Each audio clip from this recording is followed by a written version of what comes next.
And the 2021 Game of the Year is...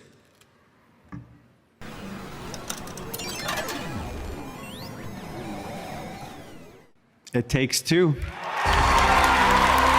Yeah, so by now everyone, or at least a good portion of gamers out there, have heard that It Takes Two has won Game of the Year for 2021. Now, whether you agree or disagree with that choice, that's not really the topic here that I want to discuss. But rather, what game is the actual video game of the year? And who is the proper gaming entity to bestow that award? The reason I ask this question is because so many publications throw in their hat into the ring when it comes to handing out these game awards, including the biggest one of all, right? Now, sure, It Takes Two took home the award at the Video Game Awards just a few weeks back, but is it accepted by the majority of the gaming community? Now, as I sat in front of my computer and I read the winner, I was a bit confused. I was pretty sure I read somewhere that another game had won this award. Time Magazine declared Metroid Dread their Game of the Year. Solid choice in my book, but wait a minute, hold on. IGN placed Forza 5 as their top game of 2021. That game is pretty freaking awesome, and I don't even like driving racing games. Ars Technica picked Psychonauts 2 as their top game. Oh, I have to play that. I gotta download it. It's on Game Pass. While Polygon, damn, I love their website design. Check it out if you haven't. Really cool. Now, they went on to give Inscription their Game of the Year award. It's a very interesting take on a turn-based card game with mixes of horror elements into it to bring about a very unique title to the conversation.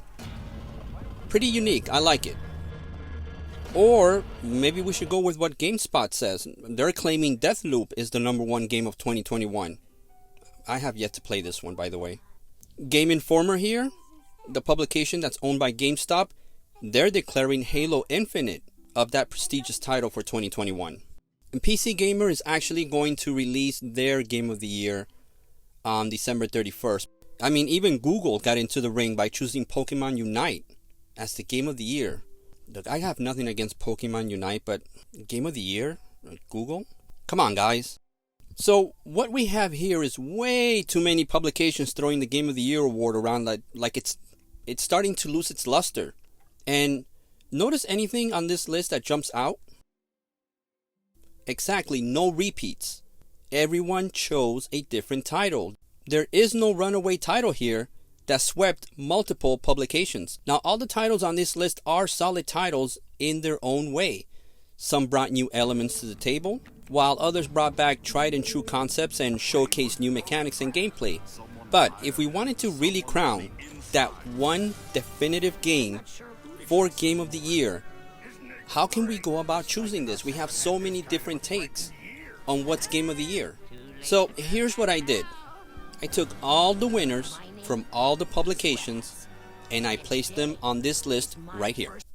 Now, I took only two things into consideration. Review scores on Metacritic, which I don't like them myself, but I have to get to the bottom of this somehow. And sales. If the game scored 90 or higher, they get 3 points. 80 to 89, they get 2 points. Anything less than that is 1 point. I did not take user reviews into the original equation, since so many people out there are just trolls or childlikes when it comes to reviewing games, especially Metacritic. Have you read some of these reviews? They're horrible. And then I took sales and I gave 3 points if it sold over 2 million copies, 2 points if the game sold over 1 million, 1 point for anything less. Then I added them up.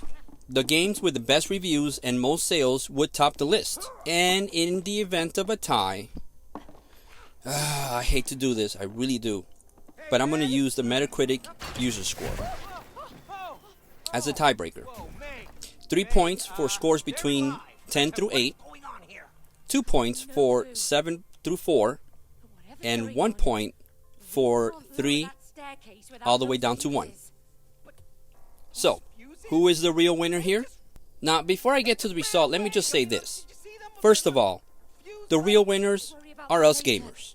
In the end, we get to sit back and enjoy the culmination of hard work brought about by teams of art designers, game designers, programmers, and storytellers across the gaming community. And yes, while some AAA companies do decide to release broken representations of their initial concept, the majority of them go on to deliver some really, truly amazing cinematic and gameplay experiences. Focus. All right. Let's get those fuses. And let's face it, the other winners are the game companies themselves. Come on. Regardless of what game wins the award, the real winners are determined by reputation and sales, right?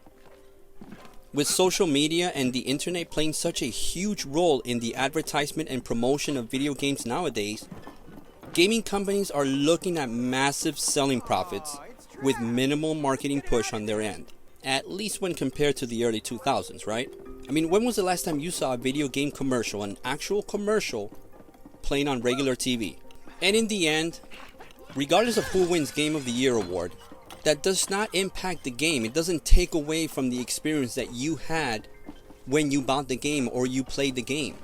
The real video game award is going to be whatever game that you bought, whatever game that you had the most fun playing, the one that gave you the most bang for your buck, the one that inspired you, the one that brought back memories, maybe the one that brought you back into gaming, that you were pretty much done with gaming and all of a sudden you saw this game and you were like, wow.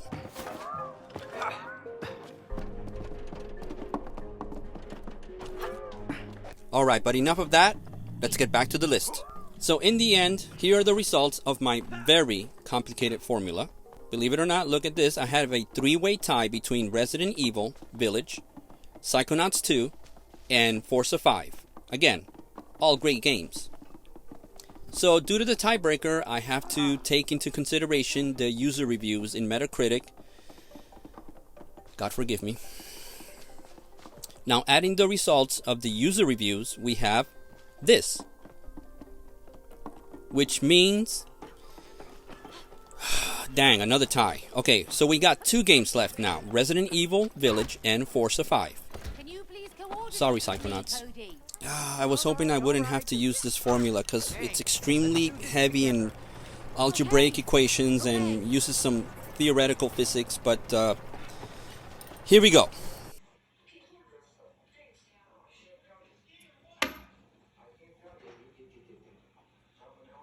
No, what do you know? Resident Evil Village wins.